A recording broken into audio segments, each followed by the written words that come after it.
Hi friends, this is Sanjay Parihar and I'm from Houston, Texas. I'm a technologist. As I mentioned earlier that we will be bringing a lot of notable faces in our show to talk about post-COVID-19 and many other things around it. So here we are with Mr. M.R. Narayanan. Thank you to join our show, sir. Thank you, Sanjay and Rohit.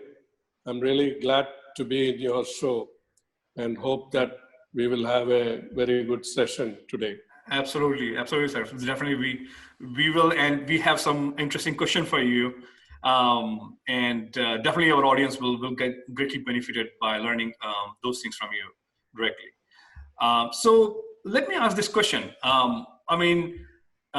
Electronic engineer by profession, venture into many industries like electronics, software, and environmental pollution control areas, and hospitality as well. I have also heard that operating seaplane in Kerala is your dream project. So, when I looked into this thing, this is too many diverse things. And so tell us, who is Mr. Narayanan, and tell us your inspiration journey so far. Yeah, Sanjay, I'm a serial entrepreneur. Oh, great. And believes in, innovation. Mm-hmm. Whatever business I start, you will find that all of them are with certain innovation in it. Because I believe that only if you have an innovative product, you can be successful in the business. So right from the beginning of my entrepreneurship, I always had looked around and then found what is sort of innovation that can be brought into that particular business, and started with that kind of a philosophy. So to a certain extent, you can say that that is why we have been successful in most of these areas. I say most of these areas because when you start 10 businesses, 8 of them will survive and 2 may fail. Right. So we try our best to be innovative and be successful. So the reason for my going away slightly from the electronic sector, we were in the software sector for a long period. But as one gets old, you will find that the software is an area where you have to always be in the forefront. So you have to catch up with your peers, and that is sort of strenuous as one gets old. So I thought I will take a break from the software sector, and that is when I developed this idea of floating platforms. So during my days which I spent in the US, I came across an interesting concept in the Florida, where they used to have floating cottages and floating mobile homes. So this was appealing to me. And after I came back from US, Kerala is full of backwaters. And we thought this is an ideal way to develop the backwaters. And also the CRZ regulations at that time, or even now, does not permit you to build hotels in the water, or in the, you have to leave certain distance between the water and the land, so you end up leaving at that time more than 200 meters from the edge of the water. So when you build your living accommodations so far away, you can't enjoy the nature. So that is why we came up with this concept of floating cottages, which are floating. They are literally floating. So they are permitted even under the CRZ because they are not permanent structures. So we developed this concept. We started in a small way in Poovar, and initially with 6 floating cottages. And it was very interesting idea, and we got a lot of publicity. A lot of magazines wrote about the resort, and that's how we became popular. And then there was no looking back. We developed during the last 15 years and added more floating cottages, more facilities in the resort. And we are by far a very well known independent standalone resort in Kerala. Wow. Wow. This and actually the whole floating cottage sounds like science and a very new concept for India, and then you are pioneered that floating cottage there. And and my question is, I see that you are very, very active in promoting Poovar Island at various platforms. It seems like you are very passionate about Poovar Island as such. Tell us about that. Yeah, when I started Poovar Island, that was my first venture in the hospitality business. And we were not sure about whether we could manage it well. So for a short time, we had entered into a management agreement with a company called Sarovar Park Plaza. And they were managing hotels and resorts.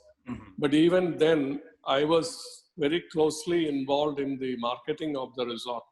Like I myself used to go and attend all the major trade shows, both in India as well as abroad. And that gave me a lot of insights into the marketing. And then after about 5 years, we felt that we could market it much better than what Sarovar Park Plaza was doing. And also we could manage it also well. Because traditionally you will find that most of the big chains and hotels, they always have a set kind of a management of any hotel or resort. Right. And I, as an engineer, I felt that you have to think differently, because you have to see how you can bring down the operating expenses. Right. Whereas the traditional hoteliers, they manage it in the same way that they used to manage for ages.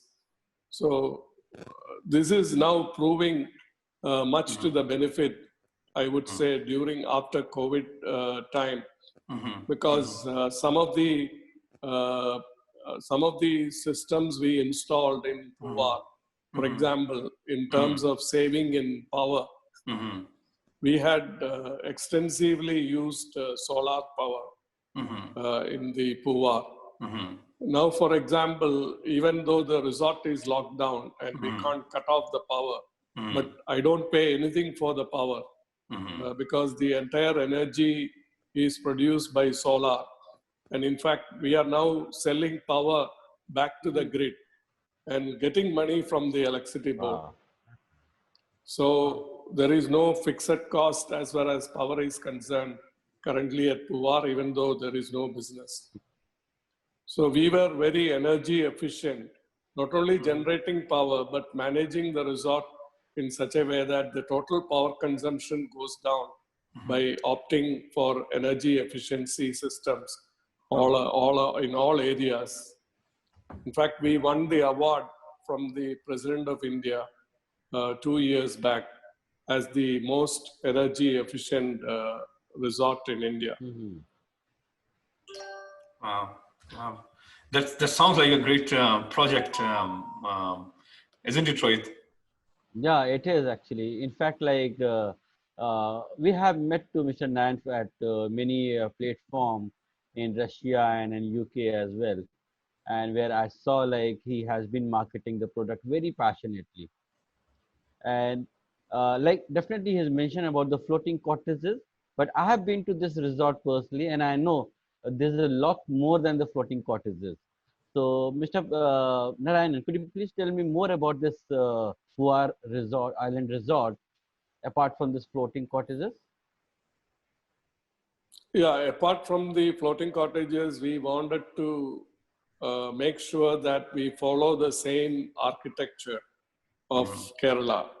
So most of our buildings are designed like that, because when one comes to Kerala, he would like to see the architecture of Kerala so that he doesn't feel that it is very different from the local architecture. So that is one factor which we had paid a lot of attention. So our resort is very green and environmentally friendly.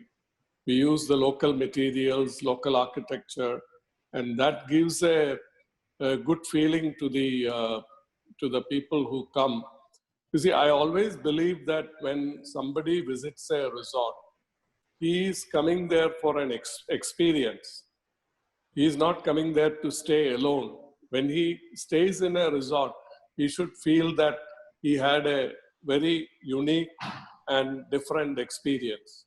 So that is what we always try to give to the customer. And that is one of the reasons for our success. Mm-hmm. So that's great point. And in fact, like I was going through the details of Poovar Island Resort, and I've seen like lots of the people who are the Ayurveda lover. They are it's a special place for them. They come and enjoy, Yeah. and therapy they enjoy a lot. So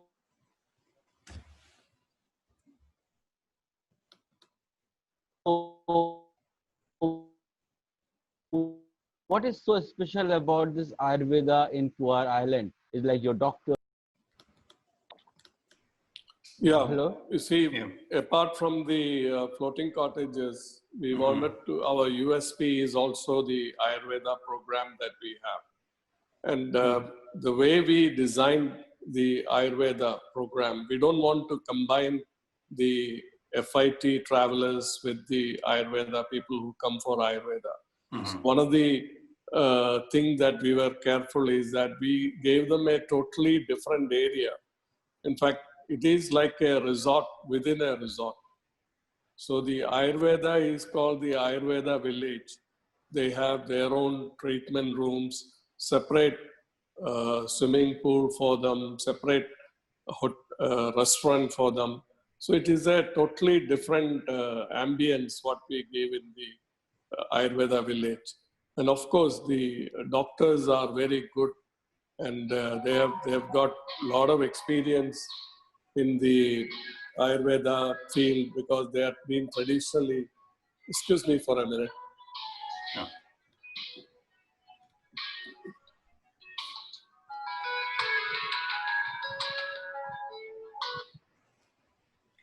So they are been traditionally from the Ayurveda family, and they do everything as per the traditional Kerala typical Ayurveda program.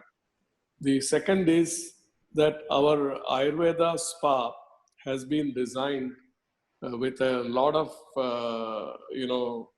looking into the way that the guest should feel at home.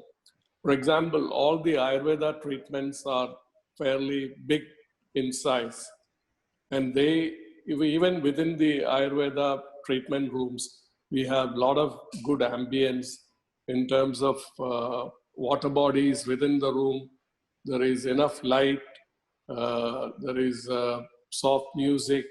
So the ambience itself is being made into a very good atmosphere, because when somebody comes for a treatment, it is the ambience which is also important. Psychologically, he should feel very comfortable, and that adds to the value of the treatment and also adds to his general well-being. So these are some of the unique things that we designed when we initially came out with the Ayurveda village. And that has been very successful. And that is the reason why we have more than 80% of repeat clients. They come every year to Poovar. Wow. That sounds good, Kiva. Yeah, Sanjay? Yeah. And I was just looking that, and it sounds like that you're working on the launch seaplanes in Kerala like Maldives. Would you share some detail on this dream project?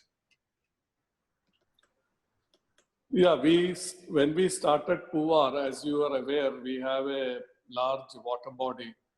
And I thought that I've been to Maldives many times and I've seen the operations in Maldives. In fact, I was associated with some of the seaplane operations in Maldives, in the sense that I had made the floating platforms for some of the operations. So I was very familiar with that, and I thought in Kerala that is an ideal way to promote Kerala, because those days and even now it's difficult. The roads are not as good in Kerala as in other places, the highways and things like that.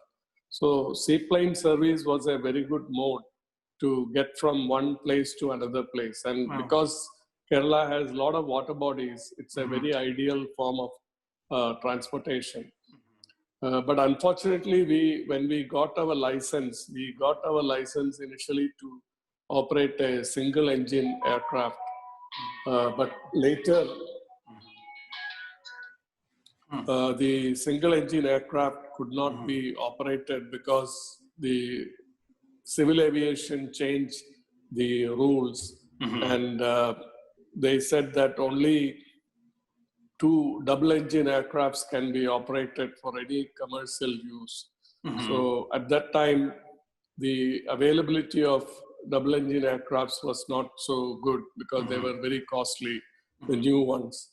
So we were looking at different kind of operations, and then the technology has changed, and now we are planning to use the electric propulsion, which is Cotton, for aircrafts. And as you might know, in Canada, they have started testing and almost successful with electric operated seaplanes. So we feel that in another 2 years, the seaplanes will come with electric powered seaplanes, and then it'll change the whole picture in this area, because they will be very cost effective to operate. So we thought we'll wait for that to happen, which will happen, like the case of electric cars. So once that happens, then the cost will go down, and then we will again get a license and start operations. Wow. And the thought is basically use the seaplane for the connectivity as such. I mean, to improve the connectivity and increase the mobility, basically. Sure. Wow. I mean, as an engineer. Yeah, exactly. Now, I'm a technologist and an engineer, so it's so interesting to hear so many concepts here, and the innovation for the hospitality which you brought. And certainly, and I want to ask that question again. There are so many innovations you try to bring. How did you manage to do this? And what are the thought process behind it? It's very simple. As I said, I've always been looking at innovations, new ideas. I was fortunate to get the exposure, visiting various parts of the world. I make it a point to visit all the trade shows relating to the engineering and energy areas. So I visit them and then see what is happening. I keep up to date with the various technologies. And then I pick up some technologies and see what are the defects in that technology, and see we can innovate them. Because you might not have known that we bought the concept of floating solar in India. Oh, wow. And we are very successful in developing now floating solar projects, megawatt scale projects. And floating solar is again similar concept as the floating. I mean, tell us more about that project. Yeah, the starting point was, of course, the floating platform. So we had already the advantage of having that technology. And then 3 years back, we thought this idea is good, because in large solar projects, you need large area of land. And water bodies are available in India and also in Kerala. So we did the first prototype project 3 years back by building a 500 kilowatt floating solar in one of the dams in Kerala. And that gave us a lot of exposure and mileage. And from then onwards, we innovated that. And now we are building this year we'll build close to 100 megawatt of floating solar projects in different parts of India. Wow. Wow. And how does that work? I mean, just floating solar, what is the advantage and how does this work overall? Yeah, the concept is the same as the floating platforms. We build the floating platforms, we mount the solar panels on that, and we take care of the anchoring systems by anchoring it to the bottom of the lake or water body. I mean, it's as simple as it sounds, but there are a lot of engineering details that go into building a project. But we have last 2 years, we have learned the trade, and then we are very successful now building. Last year, we did a 5 megawatt project in the Tirupati smart city. And then currently we are executing a 20 megawatt project in Tuticorin. Wow. So many projects and so many things, and your approach is simple engineering, but again, start from the small and then get to bigger. Now I have one more question, sir, from you, and you're playing a very significant role in Kerala tourism. In recently FICCI Kerala chapter webinar, you have mooted for a special purpose vehicle SPV funding mechanism, pooling resources from different multilateral agencies like ADB and BRICS. Now SPV is another interesting concept. Could you tell us more about it? Yeah, see, the reason is that we have had a lot of setbacks in Kerala, and many of the tourism industry is suffering. Of course, the tourism is the hardest hit with this COVID, and we feel that it will take another 2 years for us to bring back the normalcy in the business. So a lot of resorts have cash flow problems, and they have to restructure the operations. So it is a totally, I think that we will be entering into a new era, a new world when the tourism gets back to normalcy. So one is to rebuild. You might need additional capital equipments or modernization, because you have to now think differently. So when that happens, and also you need to build new resorts. So because once the business improves, suddenly you will find that suddenly there'll be a boom period after 2 years. So capital is scarce now, because in India, the pie is only so much, the cake is only so much, but there is a lot of people fighting for a slice of that cake. So you may not get enough capital with the banks and the traditional lending institutions. So one of the ways we thought is that the multilateral agencies like World Bank or Asian Development Bank or the German banks or even the BRICS, the bank for BRICS, they can lend to a central agency, a state financial organization as a special fund for tourism. And tourism, anyway, 2 years later, our earnings are going to be in foreign exchange. Now, traditionally, if you take a loan in Indian rupees, your interest costs are very high. So one of the ways is to get a foreign fund and then borrow in foreign exchange, where the interest rates are very low. In countries like Japan and Europe, the interest rates are almost zero. So even if we get at LIBOR plus a few percentages, it'll still be smaller. So that is the reason why we came, my concept of this SPV.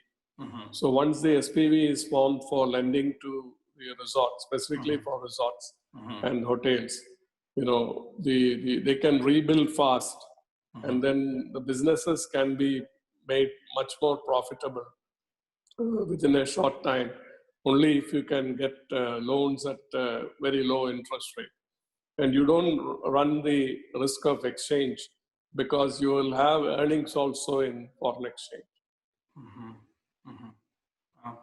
And that's a great insight. Let me ask this question. So the whole, like you mentioned, the whole COVID-19 is going through a reform. Will post-COVID will be a thorough reform, and it possibly may be a little bit different or very different industry.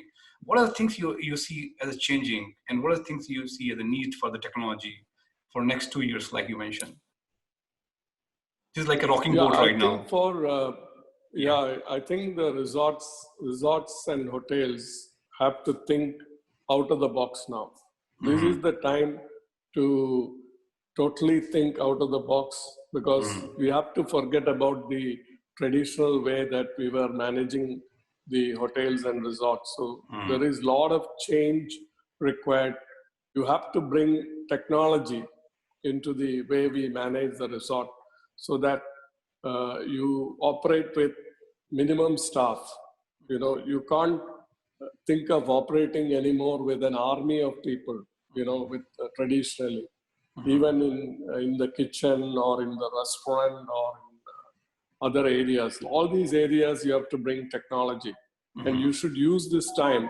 That is what we are doing now. Since the lockdown, we are using this time to look at each area of operation in the hotel and resorts, and then see how we can bring in technology with the purpose of becoming more efficient, bring down your costs, bring down your manpower costs. And that is how the resorts have to think and operate after the COVID.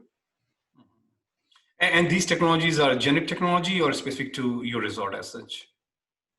Well, these technologies already exist. You can use it and adapt it for use in your particular way. For example, I'll tell you, even in the kitchen, traditionally you operate with gas burners and things like that. And there is a lot of technology available. There is a lot of equipments available now, which can make the cooking much more efficient and use less power. So these are the type of areas where you have to use the technology and then bring down the staff cost and also bring down the expenses. Right. And when we talk about as such your resort, could you highlight some of the norms change or process change or any changes because of COVID-19 you're bringing there? One thing you mentioned, technology. Yeah, we are going to use a lot of software so that the checking in, they don't have to come to the desk and then do a traditional way of checking in. They will use technology. They will let us know beforehand. They can use the mobile and send us all the information beforehand, so that when they come, they can straight away go to the room, because the software will be designed so that they don't have to, the human intervention will be minimal. So that is the way that the software has to come to be used. And that's what we are now already thinking. The idea is very little human intervention. Only when absolutely necessary, there will be human intervention. Right. So from process to, and then overall less human intervention, contactless work, probably that would be the main mantra for moving forward. Yeah, exactly. As much as possible. You can't completely eliminate it, but as much as possible. And which sector do you think will be traveling more in this time, let's say post-COVID-19, inbound and outbound? What do you think, which sector of travelers basically will be more excited to travel? I think domestic travel will catch up much faster because people are tired of sitting at home and things like that. So domestic travel will catch up faster.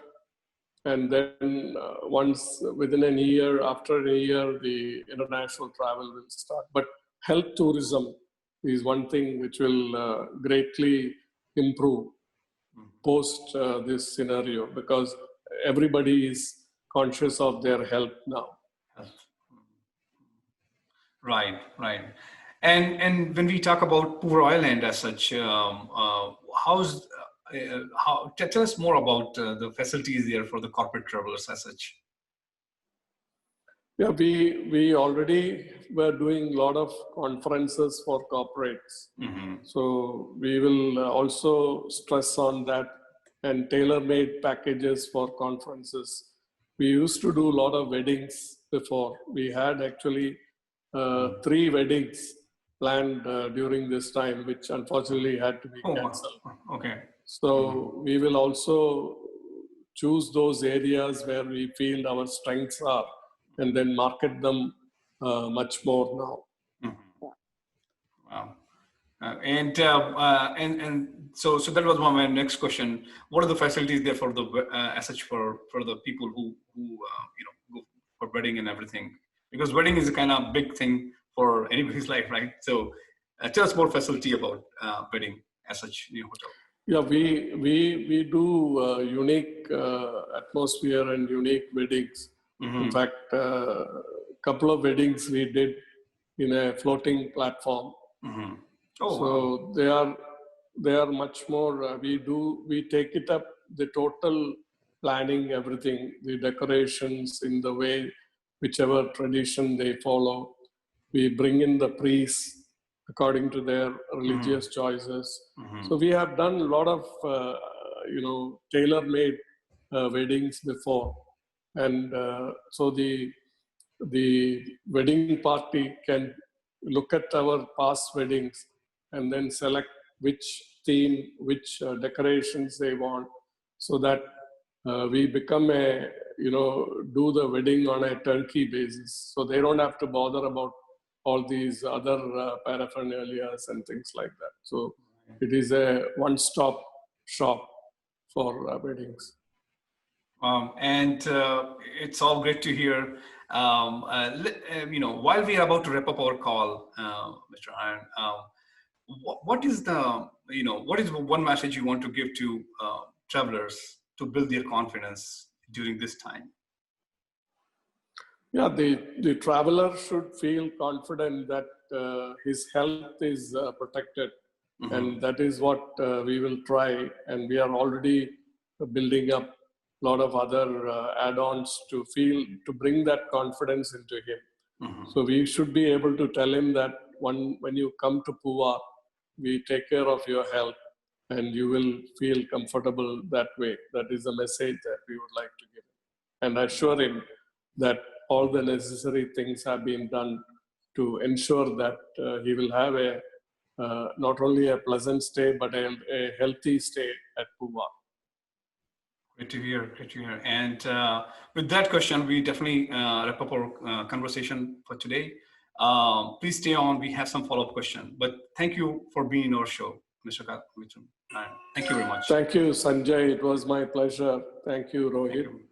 And hope that you will have many more wonderful shows like this. And I'm glad to be a part of your show.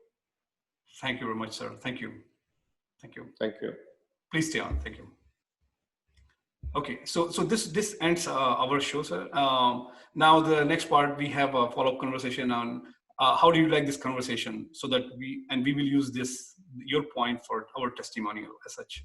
So tell us any feedback on our show as such.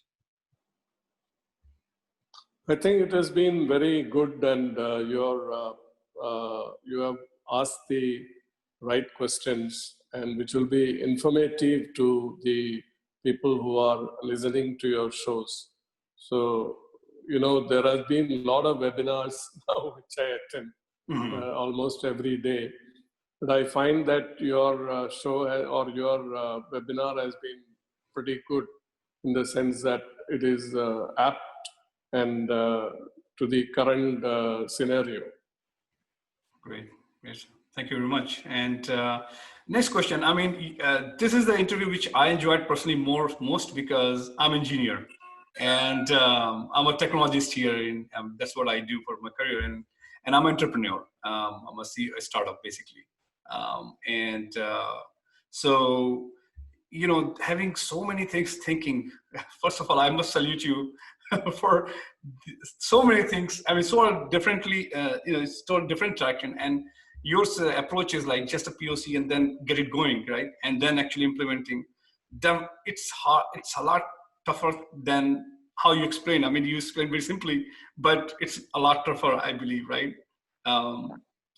So what we want to do, we are going to find some we are also going to find some problem in this area, and we will definitely help in the hygiene space as well down the line as a Triluxo brand. So we may have some question in future where we might reach out to you for your advice, sir.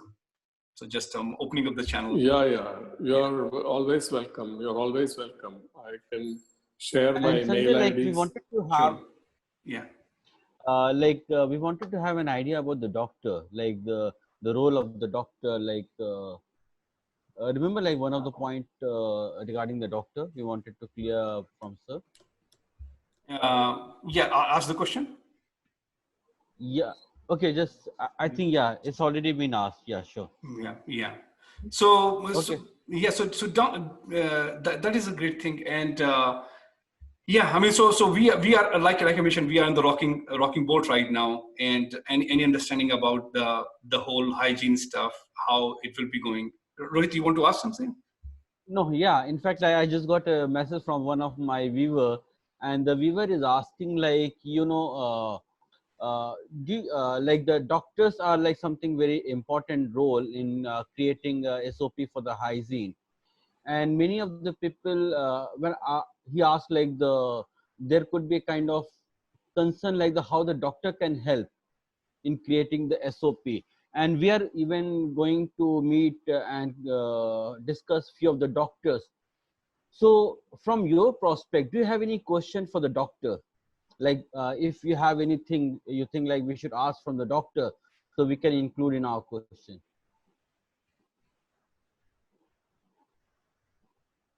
Mr. Anand, let me repeat it. So basically what Rohit is saying that, so since what we are trying to do, first of all, we are trying to help hotels for training and giving the information, not training, giving the information about the guidelines, but because we are consistently getting the feedback that, hey, the guidelines are confusing. I mean, there are different level of guidelines. It is confusing. So our team will go through some of the thing and we'll put in a very simple way. It's, we're not charging anything for them, but basically trying to help the community. So with that line, some of the question we are hearing that, hey, we should get some help from doctors and for getting some of the clarification. So how do you do in your hotel as such? I mean, how are you planning for training and overall certification or audit? Is it going to be done by any doctor, or how do you see, post COVID-19, those kind of things? I think the industry itself is discussing, and the Ministry of Tourism is also coming out with certain guidelines and procedures. So basically, we are waiting for the exact guidelines. And once those guidelines come, then we will follow that guidelines and improve upon it. So that is what we are waiting for. But any inputs from other bodies and help will always be welcome. Great. And any plans for audit down the line? Is there any body who is doing audit at this moment for hotels? Currently, I don't know of any body which is going to do the audit from the point of view of the COVID situation and the procedures to be followed. But I'm sure that they will very soon come up with such bodies, and I'm sure internationally itself there will be a lot of discussions, and there could be, guidelines issued, and then I'm sure that there will be people who will audit that. Right. Okay, with that thought, thank you very much, sir. Definitely, we will be looking some feedback in future. So allows us to reach out to you. Thank you very much. Thank you very much, Sanjay and Rohit. Keep in touch. Sure. Keep in touch. Thank you. Bye.